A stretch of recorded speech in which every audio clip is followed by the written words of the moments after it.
I think it's really important to stay connected to the needs of young people, as a leader. Every individual that works here is valued. My approach is very much reliant on staying connected to the young people and to the teams that work within it as well. That approach makes sure then that what we're doing is meeting their needs.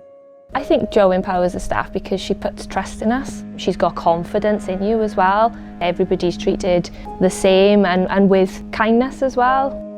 I think the biggest thing from me is how much she cares about the youth service and how much she wants it to develop and progress.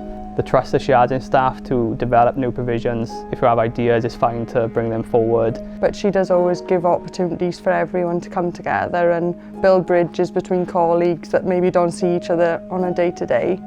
She's very supportive on all areas of development of management.